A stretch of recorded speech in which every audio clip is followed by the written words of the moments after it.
Oi pessoal, vocês estão no podcast da Lívia Lamblé, o podcast que fala tudo sobre produção de conteúdo. Não deixem de me seguir nas redes sociais. Eu estou no Twitter, no Instagram, no TikTok, no YouTube. Eu estou em todo lugar como @LíviaLamblé com T mudo no final. E não deixem de seguir este podcast na plataforma de áudio que vocês estiverem ouvindo e ativar o sininho para chegarem os episódios novos para vocês. Isso ajuda muito o produtor de conteúdo, no caso, eu mesma. E se vocês quiserem apoiar este podcast para eu continuar produzindo conteúdo e entrevistando gente legal, vocês podem apoiar através do link que está na minha bio do Instagram ou acessar diretamente através do site linktr.ee/Lívia Lamblé e clicar na opção Apoie meu conteúdo. Estamos aqui hoje com Vinícius Antunes, mais conhecido como Cacofonias. Ele é roteirista da Globo, já passou pelo Sensacionalista e ele também era pedagogo. Inclusive, eu conheci o Vinícius antes dele ser famoso. Fala aí, Caco, com a gente. Salve, Lívia Lamblé. Bem, fazeres ouvintes, que prazer estar aqui. Agora, conhecer antes de eu ser famoso é muito mole, né? Qualquer um conheceu, eu não sou famoso, porra. É sim, vai. Esse conceito de ser famoso hoje em dia tá muito engraçado, né, cara? A pessoa faz, às vezes, qualquer coisinha que apareceu uma vez na vida. Ei, pô, tu é famoso. Você se sente famosa, Lívia? Agora eu vou te entrevistar. Quando tem os tweets seus que circulam por aí, você se sente famosa? Esse sentido de famoso é engraçado hoje em dia. Eu me sinto irritada no Twitter. Não me sinto famosa. Não sei se isso faz alguma diferença. Eu me sinto mais irritado com tudo do que irritado, cara, sinceramente. Mas é isso. Eu sou famoso na minha família. Eu arrisco dizer que eu estou correndo numa disputa. Isso é uma verdade, tá, Lívia? Existe um membro falecido já, eu acho, na minha família, que se chama Padre Arthur. O Padre Arthur é o membro mais famoso dos Antunes da minha família, que ele é um padre português que chegou a conhecer o Papa, chegou a trabalhar junto do Papa. Olha só! Exato, e ele é o membro mais famoso da família, todo mundo pela o saco do Padre Arthur, e o meu objetivo único na vida é ser mais famoso que o Padre Arthur no meio da família. Se eu fizer isso, eu já estou satisfeito. O Caco também tem 2 podcasts, ele tem o Minuto de Silêncio e ele também tem o Bíblia para Laicos. E a gente vai falar um pouquinho hoje sobre podcasts. Então, vamos começar com a pergunta. Caco, como é que começou o Minuto de Silêncio?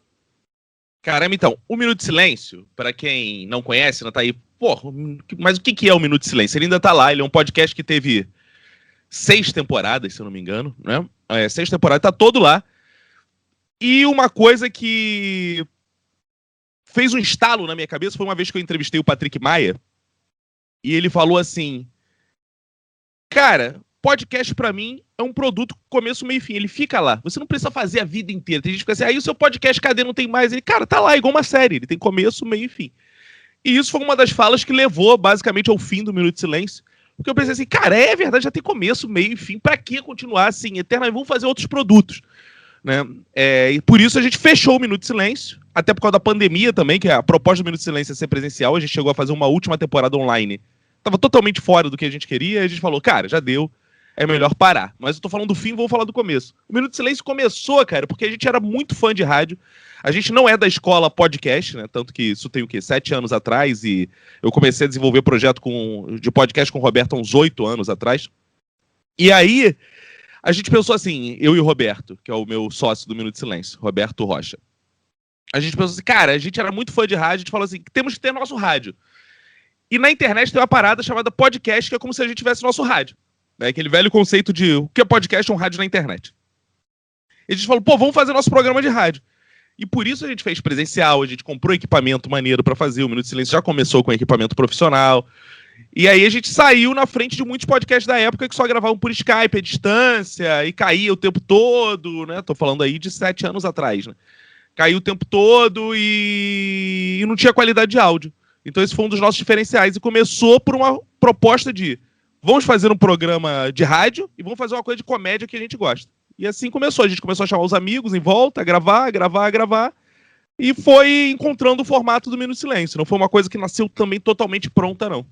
E você também levou muito do humor do Twitter que você já tinha, né, Caco? Eu lembro que o Minuto de Silêncio era como se fosse um pouco da extensão do Twitter, né? Cara, assim, o Minuto de Silêncio ele teve muitas fases. Isso é engraçado você ter falado, né? Porque eu sou uma pessoa que eu gosto muito de criar diálogos com outras redes e outros tipos de pessoas. Eu não me importo nada, por exemplo, em ter num podcast um cara que é bolsonarista e a gente sair na porrada. Eu mando ele tomar no cu, ele me manda tomar no cu, porque eu gosto da diversidade de ideias de fato, mesmo que sejam extremas. Então, assim, e gosto de percepções diferentes, né? Isso foi uma característica que basicamente eu que levei pro Minuto.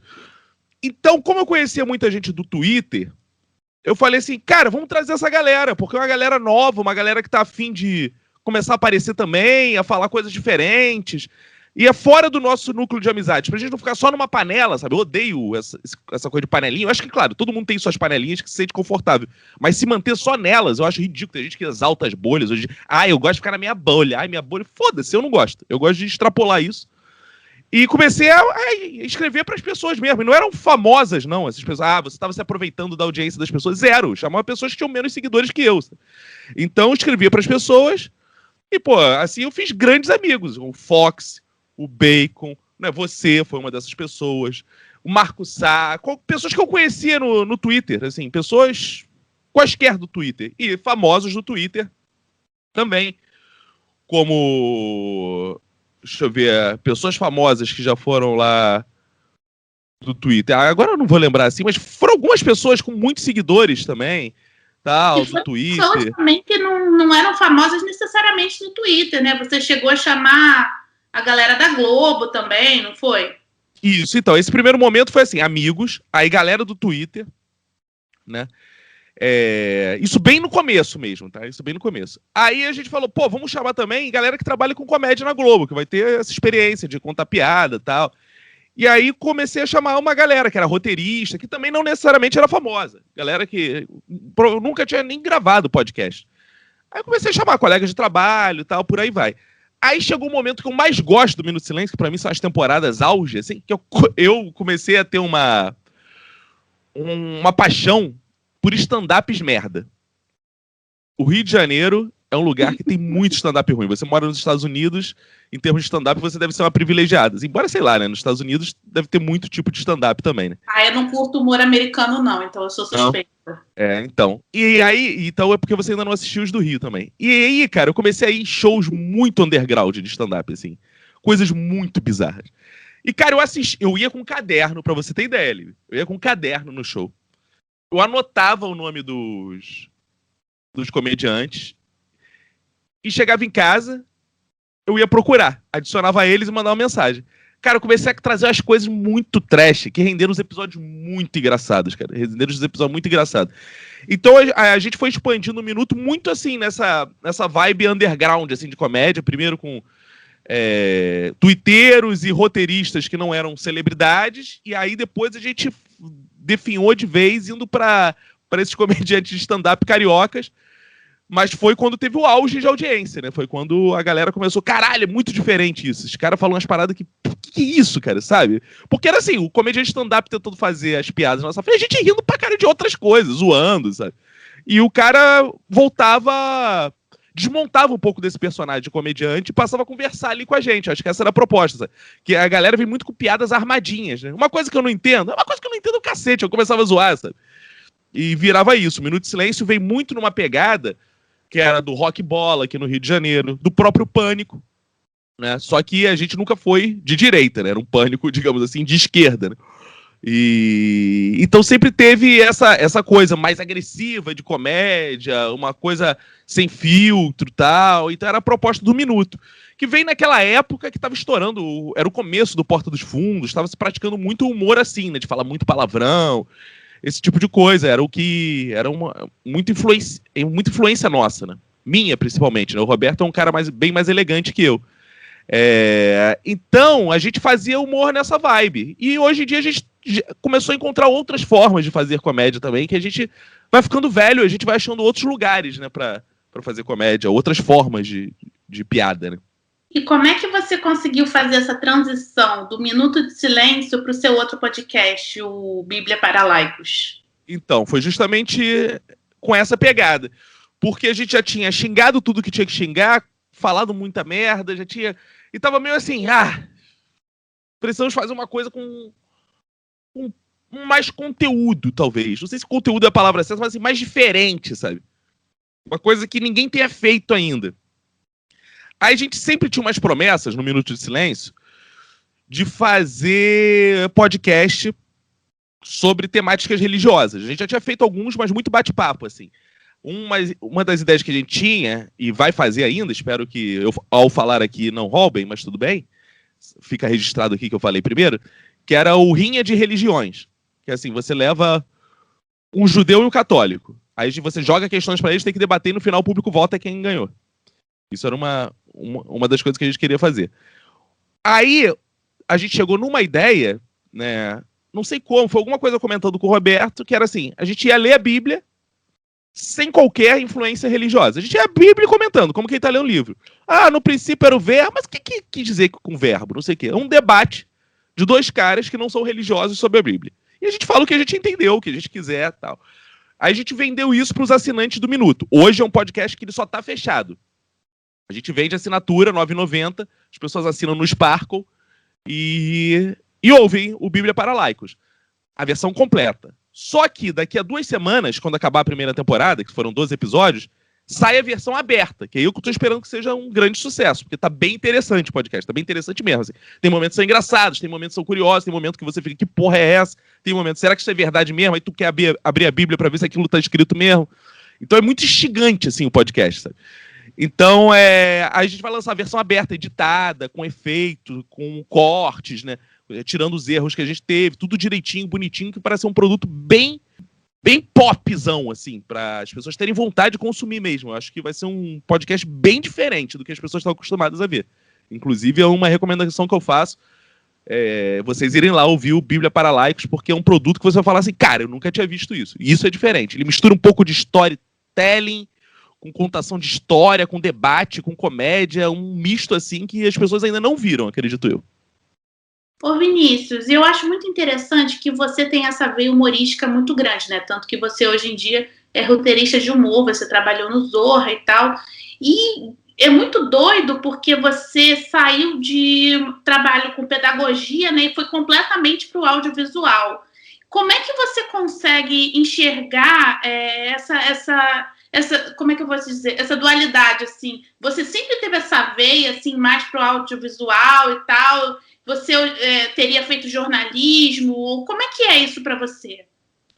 Então, cara, a minha vida é um eterno tentar fazer uma coisa e ela me empurrar pra outra. Esse que é o problema, né? Assim, eu não consigo fazer as coisas que eu quero. Porque eu acho que eu seria muito mais fracassado se eu tivesse conseguido fazer tudo o que eu quisesse. Porque eu lutei muito pra fazer as coisas mais merda na vida e acabo sendo chamado pra outras coisas melhores. Por exemplo, meu sonho eterno assim, era ser professor de história. Eu sou formado em história. Eu nunca dei uma aula de história na minha vida, pra você ter ideia. Nunca dei uma aula de história. E sou formado em história e meu sonho era ser professor de história. Só que quando eu fiz a faculdade de história, que foi a primeira faculdade que eu fiz, eu me formei, eu fiz minha monografia sobre América Latina, e eu já falava espanhol, por causa do que eu tive que pesquisar, fiz um curso de espanhol e tal. E eu comecei a procurar emprego como professor de história.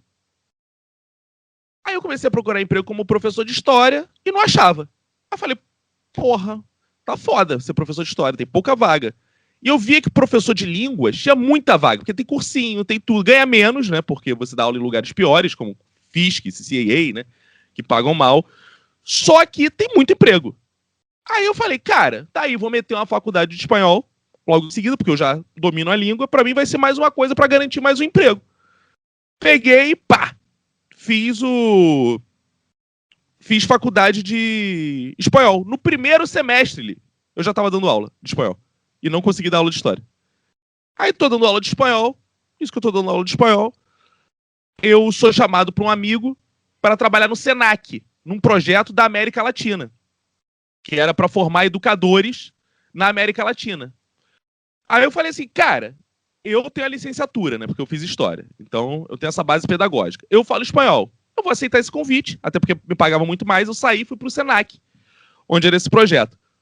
Comecei a trabalhar no Senac. Aí, como meu foco era pedagogia nessa época, eu comecei a me especializar em pedagogia. Eu fiz 2 pós em pedagogia.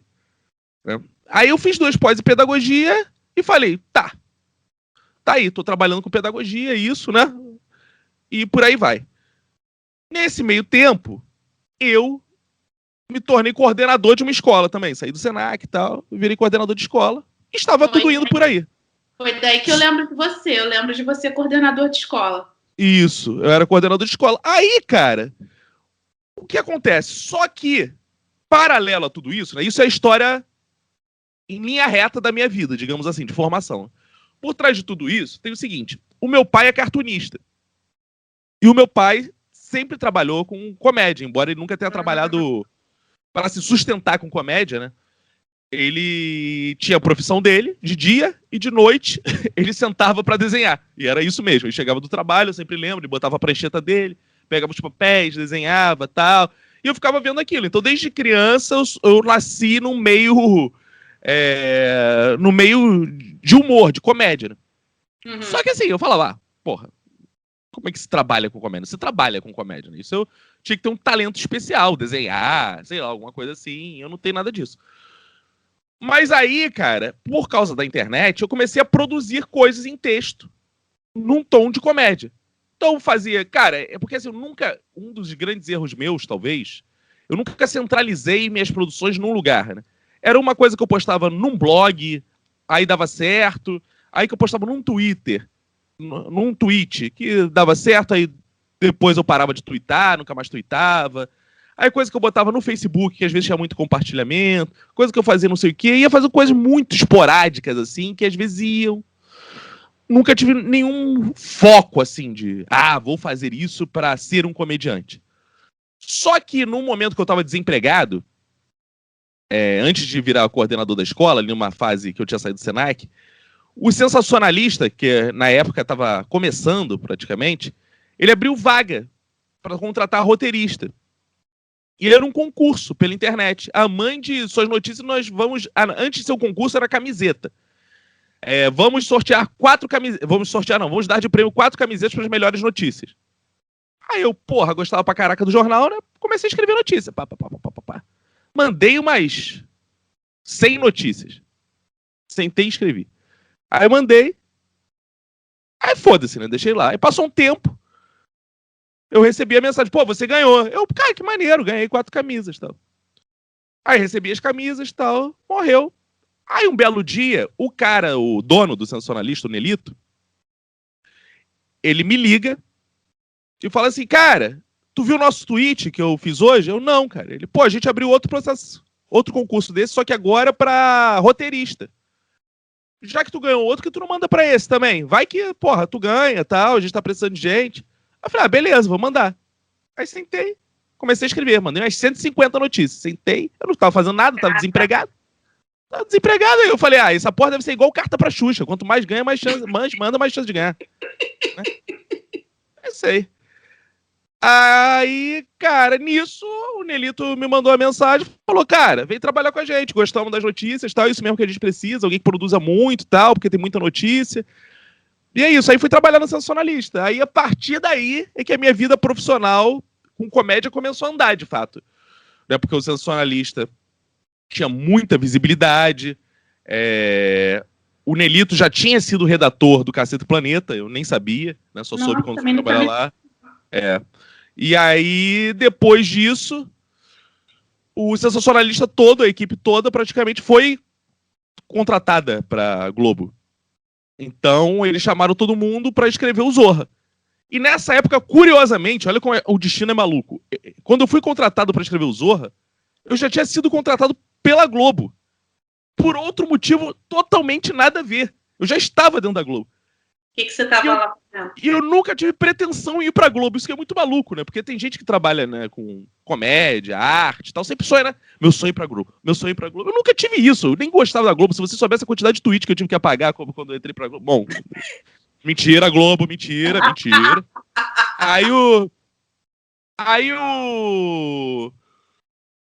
Eu tava na Globo pelo seguinte, cara. Eu fiz um curso de crônicas com o Felipe Pena, que foi meu chefe. Depois, ele, na verdade, até ali, ele era só um escritor que eu conhecia. Ele montou um curso, eu entrei no curso e escrevi uns textos. Aí no final do curso, o Felipe virou pra mim e falou: pô, cara, olha só, te falar uma coisa, eu adorei teus textos, um dia a gente vai trabalhar junto. Eu falei: beleza, tchau. Passaram-se 2 anos desse curso. Um dia eu recebi a ligação do Felipe, ele: salve, Vinícius, então, lembra que eu falei que a gente ia trabalhar junto 2 anos depois? Eu falei: lembra. Ele: pô, sou diretor da Globo, chega aí. Aí eu fui trabalhar com ele num projeto lá. Só que não tinha nada a ver com comédia, embora ele me direcionou para uma área de comédia que tinha dentro do projeto, que era assim, a gente trabalhava com controle de qualidade Globo, com o famoso padrão de qualidade Globo, né? Que fala, o padrão de qualidade. Então a gente analisava os produtos e fazia relatórios. Era relatório sobre todos os produtos. Então o nosso setor era de gerar relatórios. A gente ficava assistindo toda a programação da Globo e comentando. Era isso. Então ele me deu todos os produtos de comédia. Então eu assistia Sai de Baixo, Grande Família, Toma Lá da Cá, e ficava gerando relatórios, Zorra Total, e ficava escrevendo relatórios. Ah, tá, o programa foi assim, foi assado, isso funcionou, isso não funcionou, bababá, acho que isso, acho que aquilo, o programa talvez falte mais isso, falte aquilo, e gerava um relatório. E aí fui trabalhar depois disso pro Zorra, mas eu já tava dentro da Globo. E assim que nessa monte de história, viu como a história parece linear, mas aí quando você vai ver, ela é toda embaralhada, porque eu não sei como fui parar nisso, cara. Eu tentei só ser um professor de história e não consegui, fracassei miseravelmente nisso. Pô, maneiro, cara, muito maneiro isso. E eu acho muito interessante que você entrou numa época na Globo que a Globo estava mudando a estrutura do humor, né? Porque o humor da Globo era bem engessado, né? Na questão do Zorra Total, né? Que era aquele monte de anedotas, bordões. E você entrou justamente na época que transformou isso para um humor mais jovem, mais atual, uma coisa assim, mais conectada com a internet, né? Como que foi para você esse processo, assim, dessa transformação? Porque eu imagino que não deve ter sido fácil.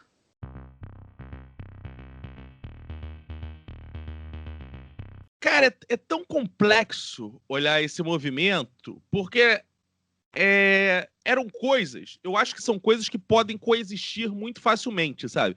As pessoas geralmente colocam assim, e eu acho que é um olhar normal de quem olha de fora, né? Do tipo, tem esse humor que é velho e esse humor que é novo. Mas eu acho que não entra muito nessa seara, porque são, na verdade, estilos diferentes do humor. Por exemplo, se você for ver o Monty Python, ele é dos anos 70. E ele parece um humor muito inovador, sabe? E é dos anos 70. Se você pega o Chico Anísio, ele tem muitas marcas já do Zorra Total. Parece mais aquele humor tradicionalzão, de personagem. E ele é pós-Monty Python. Então ele deveria ser mais moderno que o Monty Python. E se você bota os dois, um do lado do outro, né? Não é. Você pega o TV Pirata, né? O TV Pirata é anterior ao Zorra Total.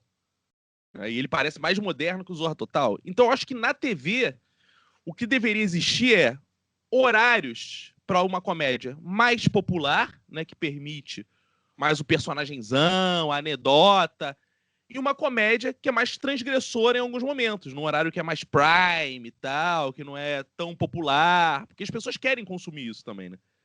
Vídeo sucesso que foi os normais, coisas desse tipo, coisas que arriscam mais, né? Então, é possível conviver. Tanto que no mesmo momento que estava acontecendo essa transformação na Globo, ainda existia, estava acabando a Grande Família, que era bem popular também, né? Então, assim, eu não vejo muito esse contraponto entre uma era e outra. Mas acabou que foi isso que você falou, né? Porque no momento que entrou o Márcio Smelling como diretor, teve uma queda desse humor, o que eu achei muito equivocado estrategicamente. Isso é uma visão minha, tá? Não falo em nome da empresa de nada. É totalmente pessoal, tá, gente? O que eu acho muito equivocado porque, assim, você pode ter um cara ali na parte da tarde, Domingão à tarde, né, que faz um produto mais popularzão, e ter quinta-feira à noite uma coisa mais transgressora, mais inovadora. Então eu senti que teve um problema que a gente percebeu ao longo do tempo, né? Eu acho que se percebe isso ao longo do tempo, porque eu acho que o humor da Globo ficou todo muito parecido. Eu acho que o Zorra era parecido com o Tá No Ar, que era parecido com algumas coisas do próprio Isso a Globo Não Mostra, que era parecido até com algumas piadas da Escolinha, que era mais popular, mas a Escolinha também mudou a linguagem dela, né? Fazia piadas num outro tom. Então, assim, eu acho que Até porque os redatores eram muito parecidos, transitavam entre muitos programas. Eu achei que isso foi um equívoco, assim, essa linha. Mas quando a gente fez o Zorra, só tinha tido a experiência do Tá No Ar. Né? O Tá No Ar tinha existido, e graças ao sucesso do Tá No Ar, que veio assim, bom, agora vamos fazer a reformulação do Zorra Total, vai virar Zorra. E foi interessante essa proposta, porque você saía daquela piada, né, que era toda semana a mesma coisa, para tentar fazer um humor mais cotidiano, sem bordão, sem tanta repetição, o que é muito difícil. Porque uma coisa é você escrever toda semana um quadro que dá para você fazer numa planilha, que é assim, hoje ele está em tal cenário, ele vai falar tal bordão, ele tá não sei o quê. Você consegue montar toda semana durante anos isso. Você fazer durante 6 anos, que foi o tempo do Zorra, cada semana uma situação diferente, é bem complexo, né? Então a equipe do Zorra era muito grande, trabalhava bastante, tinha muita reunião, tinha pessoas muito diferentes. Então, assim, eu acho que a experiência do Zorra, para mim, foi muito importante para me ensinar a trabalhar com comédia. Assim, a pegar ritmo, a escrever em quantidade, embora já tivesse experiência no sensacionalista de escrever em quantidade, mas o sensacionalista ele parte sempre de alguma coisa, né? Da notícia, você lê, você se atualiza e pensa em cima daquilo. O Zorra, muitas vezes, você parte da sua experiência pessoal, né? Você tem que viver o mundo, tem que sair na rua, tem que comprar coisas para ter observações em cima disso. Uma coisa que eu percebo é que exatamente isso que você está falando, né? O Zorra era muitas situações do cotidiano e tal. Por isso que eu perguntei a questão do Twitter para você, porque eu vejo o humor do Zorra, esse humor rápido, esse humor inteligente, não no sentido de inteligência como, nossa, como se fosse melhor do que o outro, mas é um humor mais assim, irônico, né? Uma coisa menos pensada e mais rápida, mais irônico, na hora, assim. Eu confesso um pouco, Lívia, e ainda bem que eu trabalhei no programa, então eu fico bem à vontade para falar, né? Uhum. Isso é uma opinião minha, uma opinião que eu falava muito lá dentro até. Eu sinto falta, às vezes, mais da gargalhada, sabe? Eu acho que a gente vive num momento, eu acho que teve essa fase, né? A gente saía do Zorra Total, que era aquele, engraçado pra cá, esse cara é engraçado mesmo, esse cara do tiozão, né? Entrou nesse modelo Zorra, que é um modelo mais irônico e tal, mas hoje eu sinto falta de humor que é também hoje não, sempre senti, né? Mas antes eu acho que era mais voto vencido, eu acho que as pessoas começam a perceber isso também.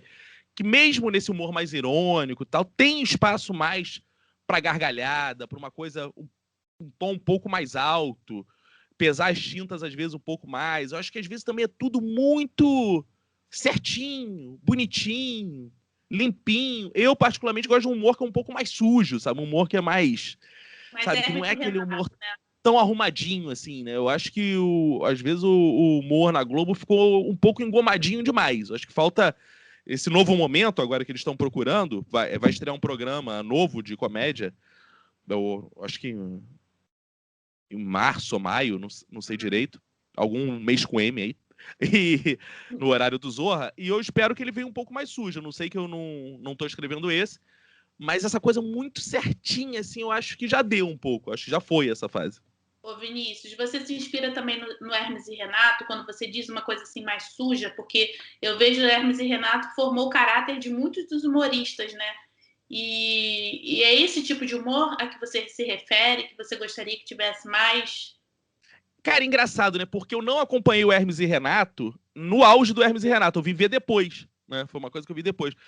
E eu acho que tem momentos no Hermes e Renato que é isso. Que assim, tem um momento que você tem aquele momento que vamos ser toscos. Claro que você não precisa fazer o programa todo tosco. A gente tá falando de Globo. A Globo não vai fazer nunca um Hermes e Renato, que não é a marca da empresa.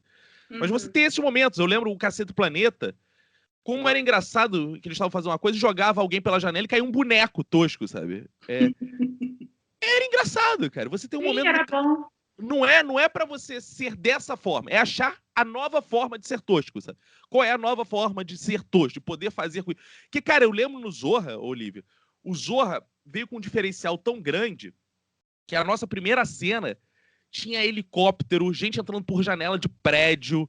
Cara, tinha umas cenas do Zorra que eram guerra, explodia bomba. Cara, assim, é um programa caríssimo, uma coisa assim de filme. E às vezes a piada fica no segundo plano. O que vence primeiro é a produção, é o cenário, eu não sei o quê. Eu, particularmente, sou... E, assim, é uma visão, volto a dizer, né? A gente vive um tempo que é muito complexo da opinião, né? Todo mundo... Ah, mas ele disse... É a minha opinião. Eu só estou falando a minha opinião. Você pode gostar de outro tipo. Pra mim, primeiro a piada, né? Temos essa piada. Depois, como a gente vai produzir, tá? Eu acho que o humor da Globo, durante a Era Marços, ele ficou muito pensando em qual é a produção, qual é a mensagem que a gente vai passar, e pensou muito pouco em qual é a piada que a gente vai contar. Isso que eu senti bastante falta. E o que você acha que vai ser o futuro do humor da Globo daqui pra frente? E não só na Globo, mas o futuro do humor no Brasil. Na Globo, nem a Globo sabe, eu acho ainda, né? Eu acho que a Globo vai arriscar coisas novas, vai tentar se reinventar, né? Porque a gente teve essa saída da diretoria do Marços, né? E eu acho que a Globo vai ter que encontrar alguém que fique à frente do humor, ou pelo menos alguém que arrebente aí no humor. Eu não faria mais o que houve na Era Marços, que é uma pasteurização de todos os programas. O cara é o responsável pelo humor, então todos os programas passam por ele. Eu acho isso ruim, é o que eu tava falando. Eu acho que cada programa de humor tem que ter a sua cara, tem que ter o seu dono. O Caceta cuida do Caceta. O Chico Anísio cuida do programa do Chico Anísio. Essa coisa de ter um cara que padroniza todos os programas, eu acho isso bem ruim. Eu acho isso bem ruim pra comédia. Mas eu acho que o futuro do humor da Globo é encontrar esse lugar. E espero que seja um lugar de diversidade também, que tenha programas diferentes de comédia. E eu acho que no Brasil, a gente tá caminhando muito pra isso, que o humor que é cada vez mais nichado, né? Cara, tenho Instagramers, que às vezes eu encontro, cara. Cara, que tem seguidor pra caceta de comédia, cara. Acho que tem seguidor pra caceta, cara. Seguidor pra caceta, eu não conhecia, cara. E é comediante. E eu fico assim, cara, como eu não conhecia? Do TikTok menos ainda, aí que eu não conheço, que eu quase não uso o TikTok, que eu, cara, não sei, não é minha pegada, assim, ainda, sabe? Eu tento, já me esforcei, já tentei até produzir coisa pro TikTok, mas eu não tenho essa leva, assim, essa levada, assim. Talvez até desenvolva isso, se precisar, mas agora eu não tenho. E, por exemplo, eu escrevi um filme que vai estrear do Tiro Lipa, vai estrear em setembro, provavelmente. Se chama Detetive Madenusa, tem até Instagram já criaram. E assim, quando eu vi o elenco, cara, eu fui seguir todo o elenco, né? Cara, tem vários humoristas ali que eu não conhecia. Os caras são grandes, assim, sabe? São grandes. Caras produzindo conteúdo de humor. E assim, é aquele humor que às vezes que é muito popular, atinge muita gente. E eu não conhecia. E eu que trabalho com comédia não conhecia. E às vezes a gente tá mais próximo de uma comédia norte-americana de um comediante brasileiro. Isso eu acho muito estranho, sabe? A gente não ter esse contato tão grande assim. E eu acho que essa é a nova fase do humor. É a gente ter esses grupos, assim. E um ou outro vai circular. Mas, na verdade, as pessoas vão consumir. Cara... Carlinhos Maia é um exemplo disso, né? Porque Exato. O cara é um sucesso. Mesmo que a gente não consuma ele, mesmo que eu discorde de vários posicionamentos dele, o cara é um sucesso. A gente não tem nem como negar uma coisa dessa. Exatamente, Lívia. Minha mãe volta e meia me manda vídeo do Carlinhos Maia. Esse cara é muito engraçado, Vinícius. Que não sei o que. Esse cara é muito engraçado. Vê, você que trabalha com comédia, vê. Ela manda direto, cara. Ela ama o Carlinhos Maia. Então, assim, é curioso que eu produzo uma comédia que minha mãe não consome. Eu produzo uma comédia. Minha mãe nem entende, às vezes, as coisas que eu faço. Minha mãe eu fiz o vídeo do padre no Tinder, né? Eu amei. Pra quem não sabe que eu me disfarcei de padre, entrei no Tinder, criei um perfil e ficava conversando com as pessoas e disponibilizei textos, um texto por semana, contando toda a saga, e depois eu fiz um mini doczinho. E, cara, minha mãe não entende. Ela falou, o que é isso? O que é padre no Tinder? O que é Tinder? O que é... Ela não sabe, assim, de namoro, mas aí você tem que namorar com as pessoas, mas aí... Hã? Não sabe, não vai, não é pra ela. Você ao mesmo tempo... Deixa eu só fazer um adendo aqui. Eu acho que o padre no Tinder era um desejo seu interno de você ser o padre mais famoso da sua família. Exato. Eu começo o vídeo falando isso, inclusive. Eu começo o vídeo falando, agora eu vou à farra. Agora é o meu momento.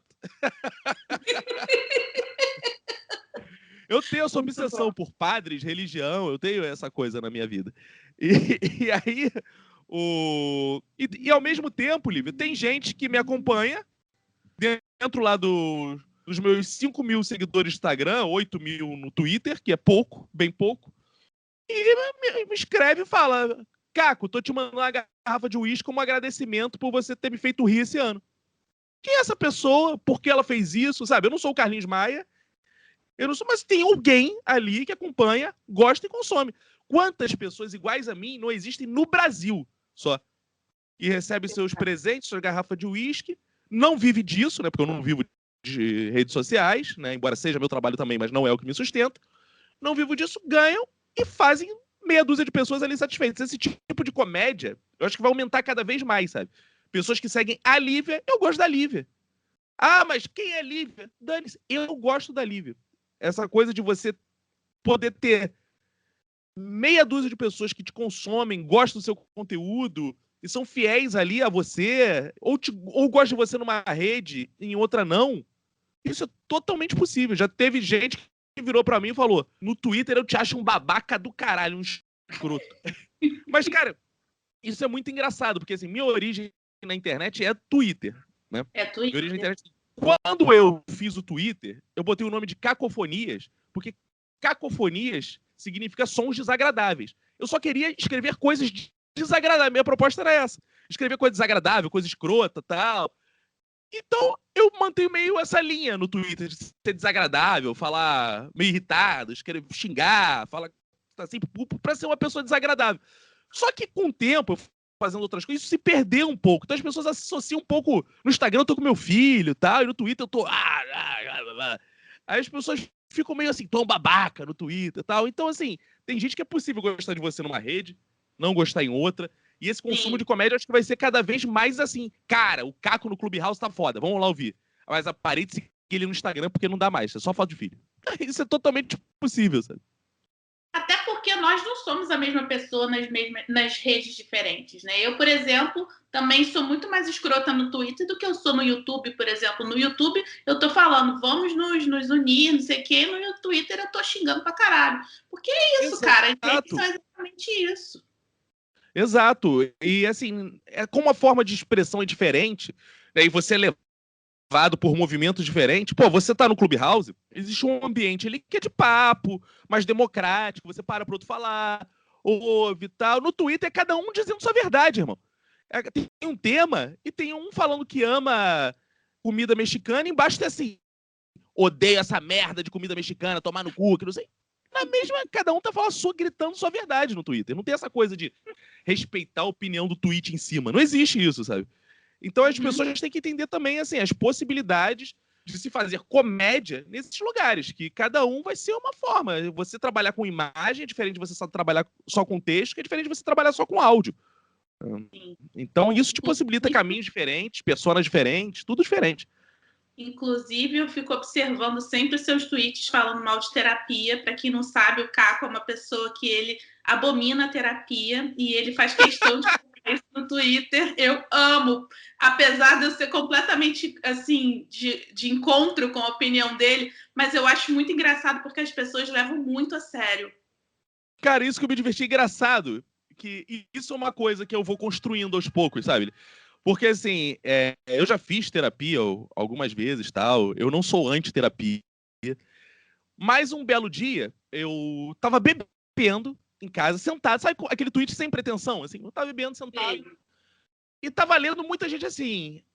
Isso tem um tempo já atrás. Era o começo dessa parada que todo mundo tava assim. Ai, amiga, faça terapia, não sei o quê. Terapia, não sei o quê. Cuide-se, não sei o quê, terapia.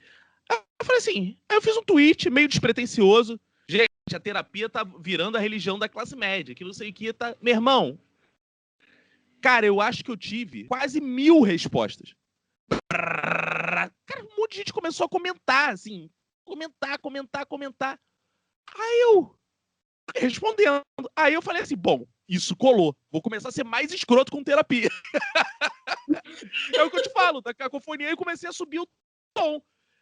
Aí tudo que é de terapia me mandam, eu retuito, pá. É que eu vejo que criou uma coisa, uma graça falar ali mal de terapia. Mas eu, particularmente, não sou contra exatamente a terapia. Eu sou contra essa supervalorização da terapia, que tem gente que acha que terapia é mágica, né, cara? Que tu vai entrar no consultório e vai sair curado. E tem muito pilantra, que hoje os coaches tudo dizem que são terapeutas também, e pastor diz que é terapeuta, o que tem de pastor psicólogo.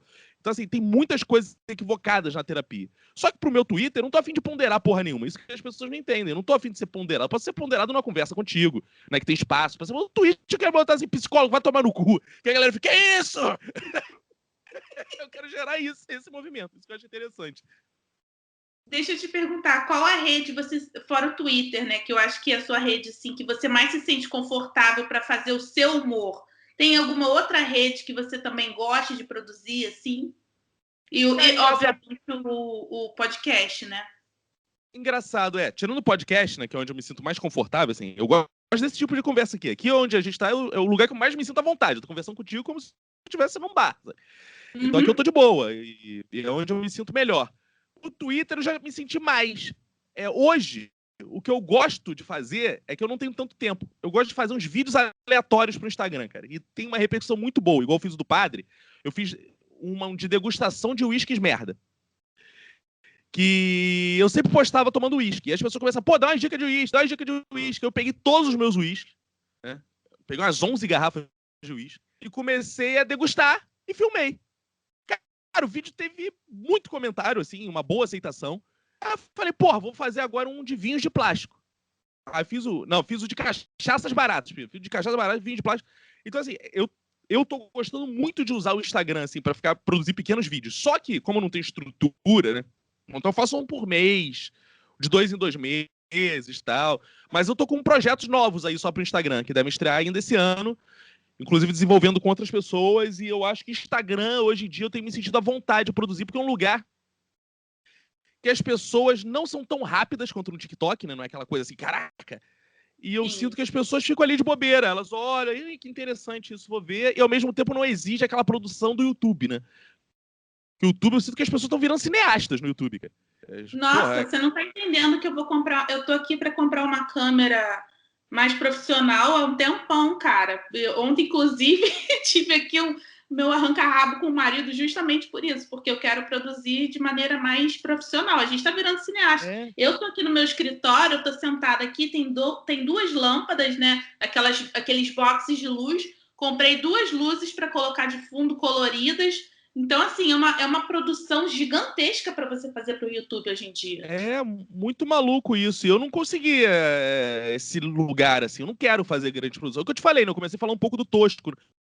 Eu tenho bastante apreço pelo tosco, assim, por fazer coisas que são um falso mambembe, assim, que dá trabalho, às vezes é bem produzido, mas não tem aquela qualidade de imagem, assim, ou de efeito. É propositalmente ele meio na gambiarra. Eu gosto desse lugar, assim, meio boneco do Cacete do Planeta que joga pela janela. Se eu fosse um personagem da comédia, eu gostaria de ser o cara que sai pela janela do Cacete do Planeta. Eu gosto daquele boneco de pano, assim.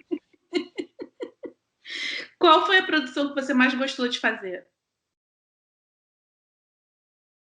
Cara, o Sensacionalista foi muito marcante pra mim, né? Assim, foi o divisor de águas da minha vida de comédia, né?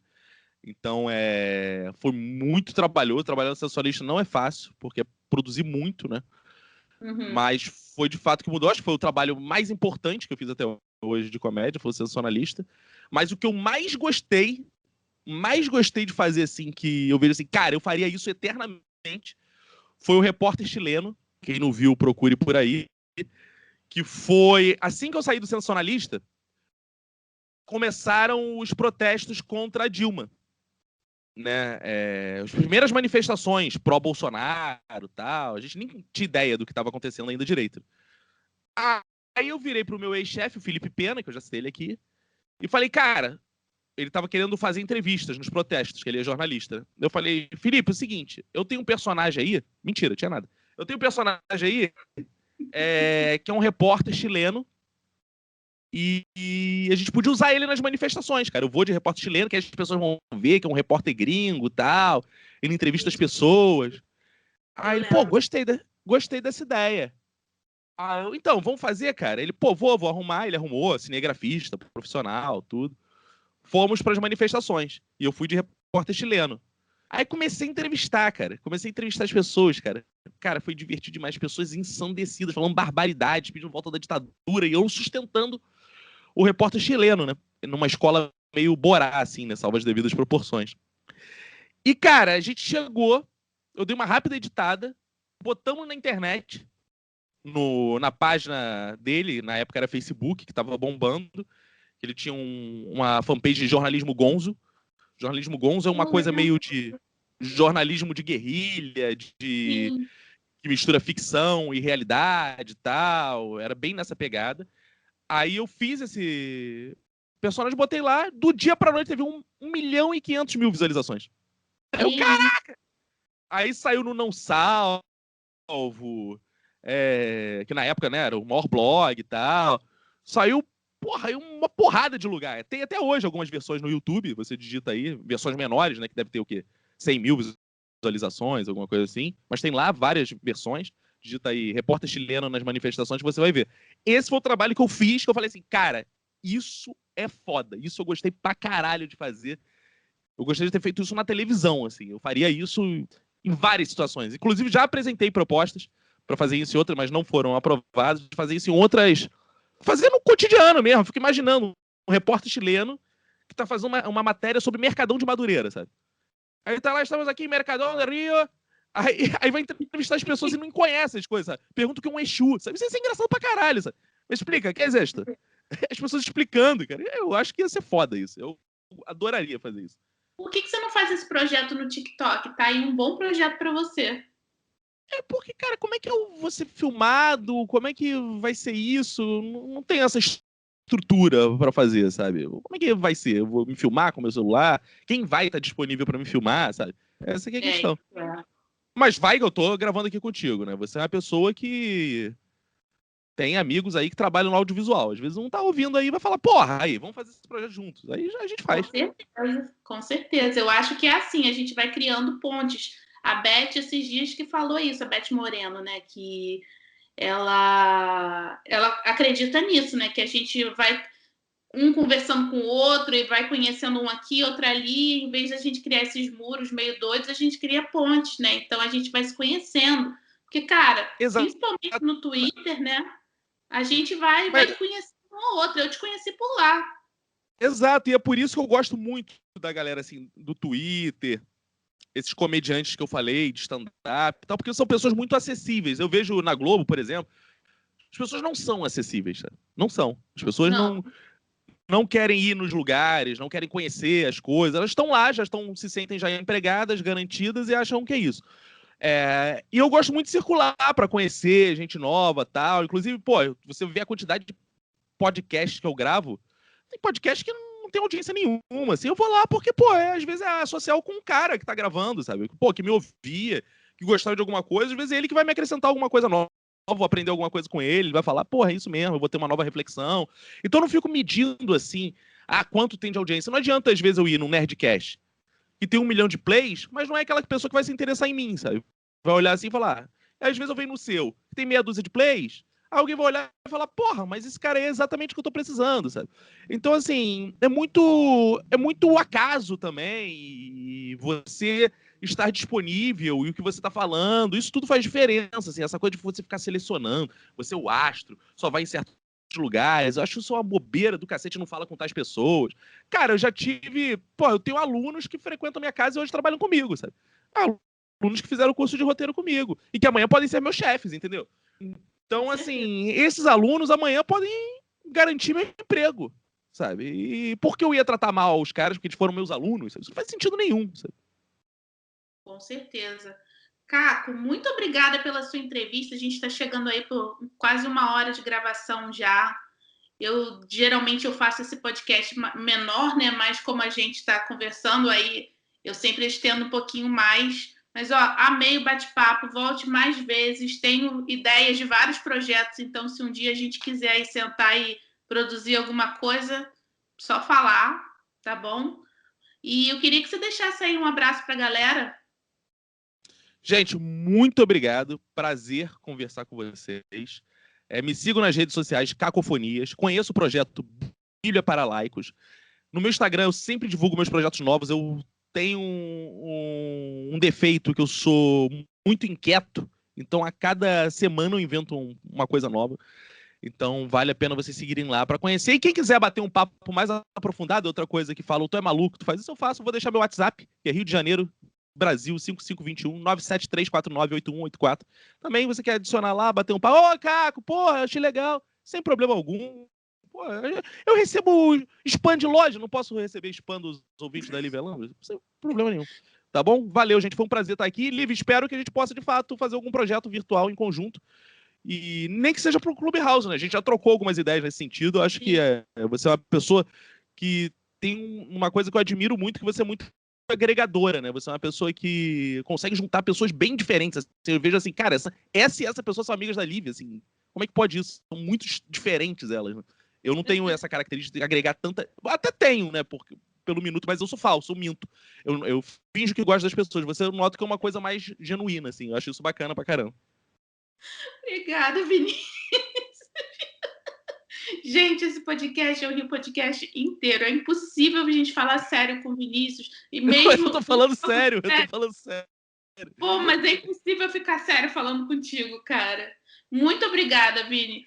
Gente, me sigam nas redes sociais também, Live Elamble. Eu tô no Twitter, eu tô no Instagram, eu tô até no TikTok. Então, cheguem lá, mandem, se vocês estiverem pelo Anchor, vocês podem mandar áudio aqui pro episódio e eu coloco no fim do episódio, tá bom? Então é isso, gente. Um beijo e até a próxima semana.